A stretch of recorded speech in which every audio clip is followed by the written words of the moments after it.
Hello and welcome to the CNBC-TV18 special. The budget verdict continues and we are in conversation with the budget makers themselves. Joining us now on the program is the Economic Affairs Secretary, Mr. Ajay Seth. Mr. Seth, thanks very much for joining us again on CNBC-TV18 for a much more detailed conversation than we had on budget day itself. I want to understand from you, sir, to take forward what the FM said in her speech as far as the fiscal consolidation roadmap is concerned and the outlook from here on for the government. And I'm quoting from the speech, the fiscal consolidation path announced by me in 2021 has served our economy very well.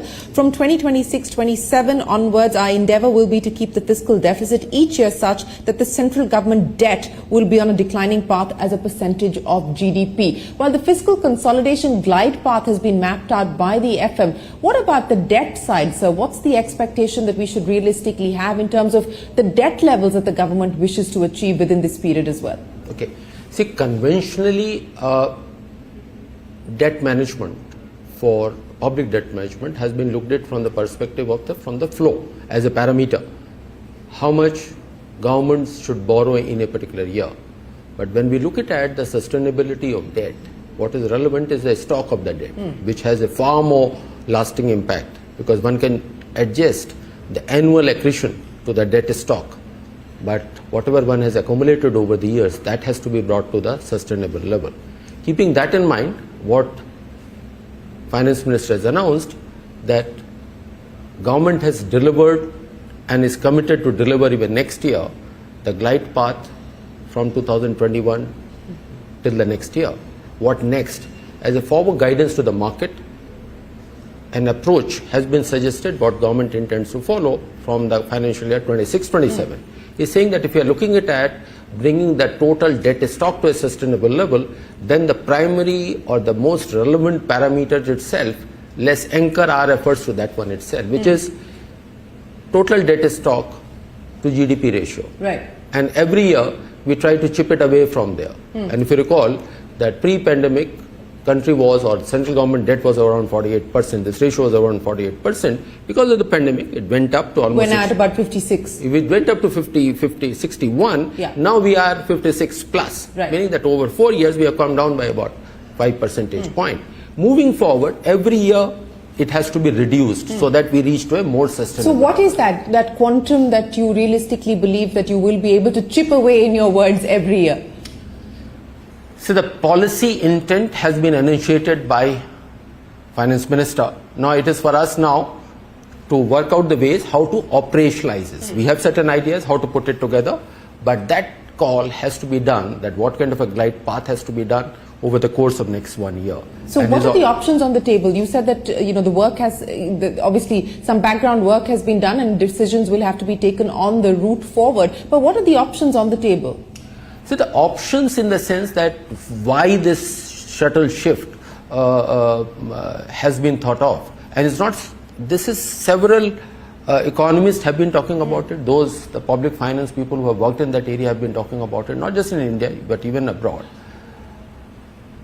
is that different economies based on their pace of growth and the structure of the economy have the need for governments to play a particular role, as well as have the absorptive capacity to sustain a particular level of debt. Considering that India has been growing in the last 4 years or 3 years at a good pace, and we have the confidence that even in the future, for foreseeable future, we can maintain that at a higher level, we have both the need and the absorptive capacity for a higher debt. But of course, it has to become a more sustainable. At the moment, 56% plus ratio is certainly an elevated level. It has to be brought down. So keeping that in mind... What would be a comfortable level? You acknowledge the fact that 56 plus is an elevated level. What would be a comfortable level as far as debt is concerned to your mind? See, we have a long way to go on that particular one. As I mentioned it, the pre-pandemic, the debt level was 48%. So the first goal would be to reach that level. But that has to be over a period of time. It can't be a sudden one. These are the accumulated debt. But what should be, with what period it has to be achieved that level will have to be, that is a work which we have to do. Look it into the conditions of our economy and to do so. What it gives a flexibility that there can be years wherein there may be a need to calibrate how much government has to do in that particular year. Okay. It also gives a scope to the government to follow a counter-cyclical policy in terms of the fiscal support to be provided, rather than getting tied up to a fixed 3% limit. Okay. There's a purpose. A couple of factors that you will now also need to consider as we get to that 2026-2027 roadmap. The Finance Commission recommendations, which will have to factor in the kind of devolution that will have to be granted as far as states are concerned. And on the GST liabilities, sir, do you believe that there is any possibility or any chance of being able to advance the payment as far as or extinguishing the GST liabilities to states is concerned? See, as far as the two factors, I am glad that you brought up that aspect. Yes, from the financial year 26-27 will be the first year when the recommendations of the 16th Finance Commission would be applicable. Obviously, that will be an important factor to decide what kind of a glide path would be possible. But on the issue of a GST compensation, our assessment is that it will take about 12 months to take care of the loans which Government of India has taken to compensate the states for the period when the GST growth rate was fairly low and the 14% was promised to them. Let me talk about some of the other factors that the Finance Minister spoke of, or some of the policies that the Finance Minister spoke of, which are really work in progress. And let me start by talking to you about the financial sector reforms. Yesterday, the Finance Secretary said that this is not going to be something that's going to be addressed in the next 6 months or even perhaps the next 1 year. Efforts will be made to start the consultation process, but it's not as if we should expect an announcement on this front in the next budget. Can you tell us what the scope will be, what the ambit is as far as this financial sector, overhaul, reform, roadmap is concerned? What is the thrust area? What will be prioritized? What is the thinking at this point in time? Okay. Look at it in what context Finance Minister made that announcement. She was talking about next generation reforms, and next generation reforms in 4 areas. 1, 3 factors of production: land, labor and capital. And if you notice, for a land sector reform or land as a factor of production, there are very specific ideas are there, specific actions have been identified. There are few elements of labor related services, and then there's a fairly decent chunk on the financial sector. Obviously, when country at the moment is about 335 lakh crore of our GDP size, and we say that over next 20 years, 25 years will become 8 times the size, and every year that kind of a growth is happening. Financial sector has to become a much larger one, and Finance Minister in the interim budget itself has said that we will prepare the financial sector in terms of the capacity, size and the skills. Now, keeping that in mind, what is the vision? Not just the vision, but what is the strategy to reach there? And that will guide the work of the government, that will guide the work of the regulator, that will guide work of the market participants as to which direction the financial sector to serve the real economy. Now, that is a kind of a fundamental work which we propose to initiate now and complete it in foreseeable future.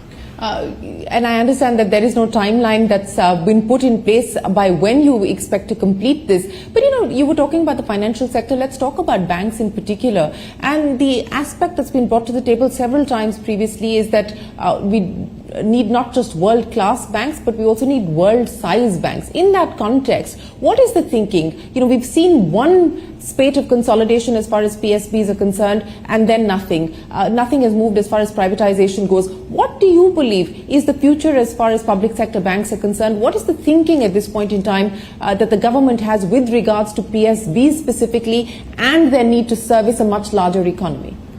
See, for some of these items, one cannot force the pace. It has to be that whatever has been done in the past, it has to be consolidated, and thereafter the next set of consolidation will have to come in. That conversation continuously happens between the government as government as a policy maker, as well as the government as owner of the public sector banks, as well as with the RBI as the banking sector regulator, and the decisions get taken at appropriate point of time. So we can't set a timeline as to when the next set of consolidation will happen. At the moment, the pace of Indian banks becoming bigger is moving pretty well. And if you look at what is the size of SPI, it is about 20% of our GDP. Their balance sheet size is about 20% of the GDP. Of course, these are the two different ones, but it is a good metric to follow. That what is the largest bank in the country? What is the balance sheet size? So do you believe that there is a need to look at the possibility of consolidation, or leave things as be and let market forces determine?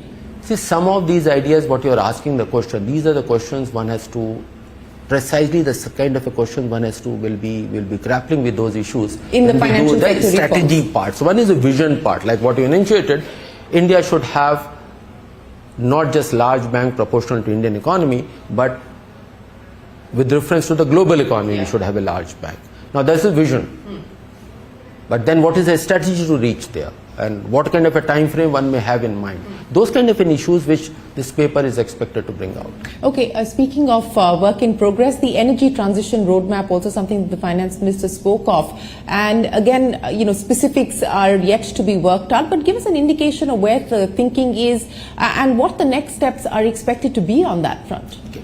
Now that is again, I'll call it as a second piece where there's a continuity from, or there's an anchor for that particular one, was done in the interim budget itself.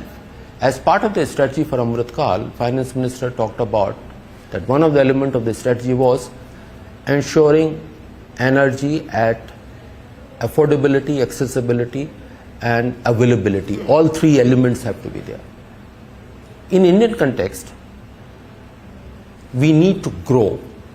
Per capita consumption of energy is low. We can't grow and we can't become a higher income country without increasing our energy consumption. At the same time, we have to become a lot more efficient than what we are.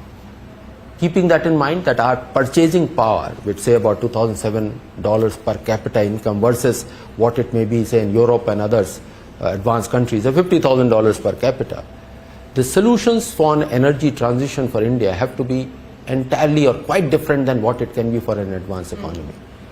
So in that path, that what kind of a transition pathway we adopt, so that there are no constraints to growth. At the same time, the climate action ambition and the need and the responsibility of the country can also be met. Now, we are doing within Department of Economic Affairs along with Asian Development Bank, trying to get that a structured study that where lies the trade-off, what can be a more sustainable one which we can help us keeping our growth rate high, which implies that our energy consumption will grow up. At the same time, we are towards a path of efficient energy users. At the same time, Niti Aayog is doing a lot more comprehensive work. So the idea is that in about 6 months' time or before the next budget, come out with a pathway, that the second policy paper on the energy transition pathway for the country. So this is likely to be completed within 6 months of earlier than the financial sector vision and execution roadmap that you spoke of. So this could perhaps find its way into the next budget? Certainly, that is an idea, that each of these works which will be, which we have done preliminary work and we would be starting it, it does require fair amount of consultation with the stakeholders and coming out. The idea is to keep on informing the policy making. Like this, even this budget has a fairly strong package on what we need to reach to the energy security. There are specific 5 items have been indicated there, but that's not the end of the requirement. The requirement is a lot larger. So as and when, or as we are completing our policy work, or this conceptual work is getting, it keeps on informing the policy. It doesn't mean that it has to become 100% complete, only then it is available, relevant for the policy. Well, speaking of completion, sir, I want to understand from you where things currently stand as far as the infrastructure pipeline is concerned, a large number there, as well as on the asset monetization side, because, while we have seen some action specifically as far as InvITs and so on and so forth is concerned, what should we realistically now expect on both these fronts, a status check on the infra pipeline as well as asset monetization? See, when it comes to the asset monetization, as we are aware, few sectors it has done well, wherein the tariff regime is fairly stable and the tariff payers are well known, meaning that public, say that roads, there is a stable toll policy, toll arrangement, toll mechanisms, and it is the only uncertainty there is the traffic. Toll rates are known with certainty. Those kind of assets monetization has been much easier, and that is how we find that number of assets have been now put into the road sector in it. The only challenge which we are grappling at that point of time is the valuation aspect, and where the SEBI is doing that work. that how to come out with a market-based determination or disclosure or setting that valuation rather than based on a deals which may happen with the anchor investors. Similar manner, when it comes to the power grid or the there again it has been possible to do so. But when it comes to that user is only a single agency, say gas pipelines, there are not many users. So for the pipeline agency to monetize that asset then lease it back doesn't make great sense. So there are areas where the original thought process have worked. There are other areas where more work is needed or a different strategy has to be followed up. So that's on a monetization path. Similar manner, some of the mining sector companies, especially around the coal, have been very successful in monetizing the asset classes, not the mines per se, but the logistics around the mines have been successful in doing that part of a monetization. Other question which you asked about the infrastructure pipeline and what kind of a thrust has to be provided, this budget has a clear direction. The kind of a strong support government had provided over the past 4 years has helped the economy. And what this budget commits, that significant support, our endeavor would be, government endeavor would be, keep continuing providing that support. So around this 3.5% of GDP? That is a very high level. For decades we have never been there. Yes. And so the idea is that there are two other imperatives come in. The other priority needs and fiscal consolidation. So it has to be done. There are so you're saying the trinity which has to be taken care. The other two pieces and who else have to do the heavy lifting. Government of India has now reached to a level which are the maximum it can sustain proportion to GDP. Second is states as a whole are spending about 2.5% of the GDP or their GSDP in Capex. The quality of expenditure has to improve there in terms of infrastructure project itself. And maybe 2.5 can become 3. What it implies that there should not be any revenue deficit. So that is an implication there.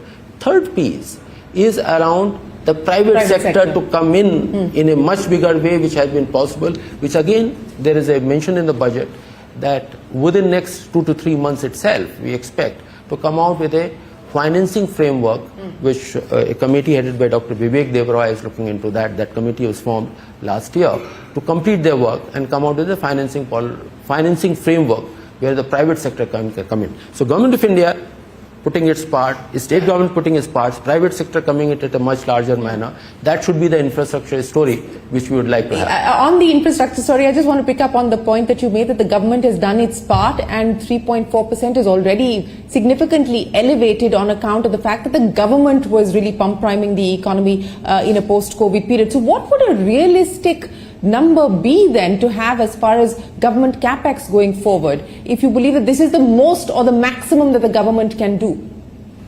So look at this manner that where we are at this point of time, that in terms of the fiscal deficit is 4.9 this year.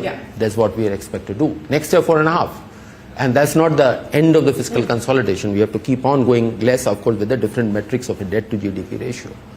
If we are talking about 3% plus to go to capital expenditure, we are still, there are expenditure which are on the revenue side, and there also there are fair amount of expenditure, not just on education, health, which are very, very important and will find full attention of the government, but also Government of India provides grants to others to do capital expenditure. It provides to state governments of the order of perhaps about 3 lakh crore plus. Though in our books, meaning Government of India books, there is still revenue expenditure. So keeping it at 3% plus, now it has reached to 3.4%, moving forward, if on a nominal basis that can be maintained, that will be a good achievement.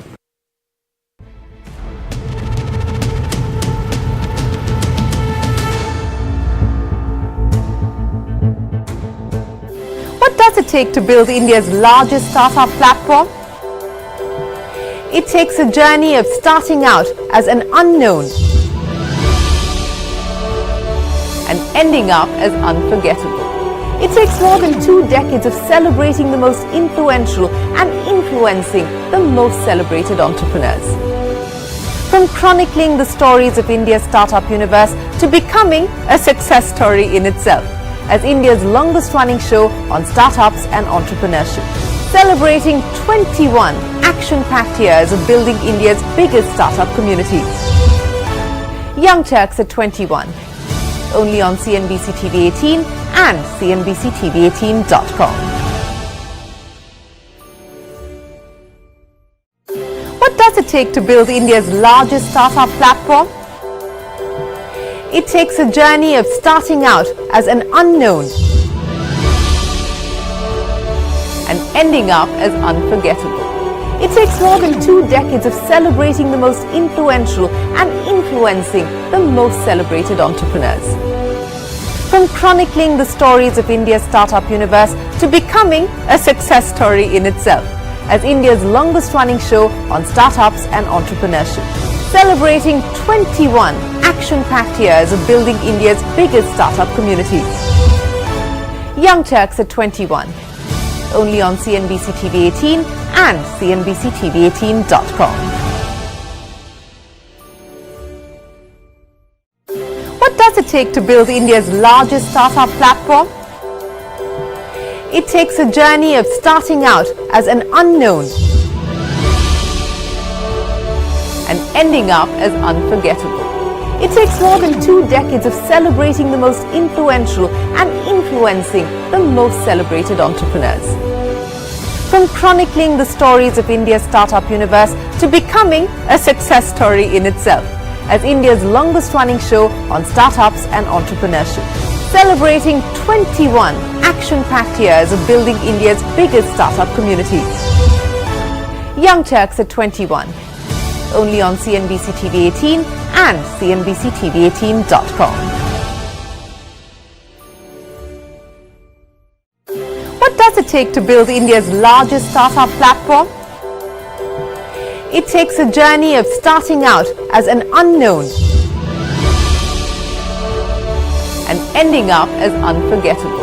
It takes more than 2 decades of celebrating the most influential and influencing the most celebrated entrepreneurs. From chronicling the stories of India's startup universe to becoming a success story in itself, as India's longest-running show on startups and entrepreneurship, celebrating 21 action-packed years of building India's biggest startup community. Young Turks at 21, only on CNBC-TV18 and CNBC-TV18.com. What does it take to build India's largest startup platform? It takes a journey of starting out as an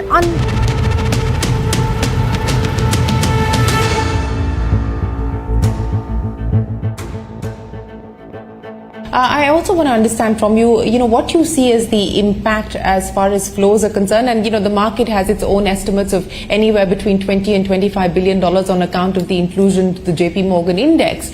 But how do you see that, and what could the possible implications be as far as the rupee, etc. is concerned? If we were to see significantly higher flows, is there a consideration that the government has to try and slow things down? I don't try to guess the market. And as far as inflows are concerned, our focus is on keeping the borrowings to the minimum required and continue on the path of fiscal consolidation. As we are aware, this year the market borrowings are expected to be of the order of about 11 lakh crore and little more than that particular one. And we have been coming down every year from that path. Now, a new set of investors have shown interest. They've said that they would like to come in. Welcome. That shows their confidence in the Indian economy. But how much they will bring in, when they will bring in, it is their call. So we don't take any view on that particular one. As far as inflows, making an impact on other factors, like either on the rupee or on the exchange reserve, those are separate set of exercise. These are not that there's inflows in the government paper make that influence. Even when the FPI comes, that has an impact. What happens, how much of a current account deficit we have, what kind of a remittances which we have got, all of them have a role to play, that how much of, what is the play between our current account, capital account, what will be the net impact on the rupee movement, etc. So it's not just a single intervention, a single set of investors make that change. So it's a far more complex or a far more comprehensive discussion. Yes, I would imagine. But you talked about the government borrowing. Likelihood of being able to bring that down for this year? So first of all, where the deficit has come down, or from 5.1 estimate to 4.9%, the borrowings indicated from the market borrowings have not come down to the extent of 0.2% of the GDP. It's just about 15,000 or 13,000 crore it has come down. Why? Because we expect that in the small savings, collection may be less than what we had estimated 4 months back, or say 5 months back. The reason being, we had looked at it for the past 12 months. We do adjust them for the few quarters where it happens to be a little more than what in rest of the year. But our assessment is they would be less than what we had estimated earlier. That's why the estimates of small savings are less. But these borrowings are something which we monitor every quarter. There will be next review will happen towards the end of the second half of September, when before announcing the calendar for the second half. Then we do another exercise of revised estimates in the month of December. And if you find that small savings collections are significantly more than, or of sizable size, more than what we had estimated, obviously we'll have to bring down the borrowings from the market. It has been done in the past, where a couple of auctions in 1 or 2 weeks were not taken up. So same strategy will be followed this year itself, because again the idea is there's no point in borrowing and keeping a cash. And that is a net cost to the government, because on cash we get a very little returns. On budget day you said it's not the occasion to talk about the interest rate trajectory. We're not in on budget day today, so let me try again. Seeing what the Fed is expected to do and the commentary coming in from the Fed, as well as what the MPC has said here, what's the expectation as far as interest rates are concerned, and how sensitive do you believe the economy is likely to be to any potential cut this year? See, first of all, that's an issue for the monetary policy, and North Block always has a view, sir. North Block, we don't comment on the monetary conduct of the monetary policy. It is being done very deftly. It is serving Indian economy very well, and decisions on monetary policy, and to that extent I'll very clearly say, are based on what are the needs of our economy, while what others do is a factor there. But at the end of the day, at the decision-making point, it is what is need of our economy, what is in the best interest of our economy, that is what gets taken. Some of these actions, like what the fiscal policy stance is, also goes into that decision-making, and that gets reviewed as part of the MPC, and that is a body which is supposed to take those. So what are you decisions. expecting, one or more than one cut this year? As I say, that I don't judge the work of others. Both you as well as the Finance Secretary said that tax measures alone cannot perhaps address the issue as far as the F&O surge is concerned, which is a cause for concern and has been red flagged by all regulators as well as the government as well, and we've seen that action being taken. Is there an ongoing conversation with the regulator on potential measures, what kind of measures, what next steps? The conversation between regulators and the government happens on a continuous basis, and it is not just about a issue specific. It happens on a no, but on this issue specifically. On this issue specifically. While that conversation happens, the regulators do what the regulators are expected to do. We in the government do what the tools the government has got. And that conversation happens at appropriate level, but not in the public forum. But that conversation is ongoing, and is there a possibility that the next steps that you have alluded to, that the government has alluded to, are on the anvil? How imminent are they? As I mentioned it, I do not guess what the regulators are going to do, and that conversation is a continuous process. That should be understood, is that it is not that we identify an issue and start discussing it. It is a very comprehensive set of conversation happens about the state of the economy, state of the sector, which are the areas, which are the emerging opportunities are there, which are the emerging challenges are there. It is not about issue of the day. It is also seeing that what can be an issue tomorrow. We try to the best of our ability, try to see that what may be a potential issue tomorrow which may require a resolution, or even a potential opportunity. So that kind of a conversation happens. It is a very continuous process, and it happens in different ways, in personal meetings and different modes of conversation which happens in different forums it happens. Economic Affairs Secretary, always a pleasure. Appreciate you joining us here on CNBC-TV18. Many thanks for your time, and we look forward to checking back with you on many of those areas where the consultation process is underway. In some cases, the consultation process will start now, and we look forward to getting more details from you as that process kicks in. Thanks very much. Thank you very much. Thank you. Well, with that, it is time for us to wrap up this edition of the Budget Verdict. From all of us here from the Finance Ministry in New Delhi, goodbye and thanks for watching.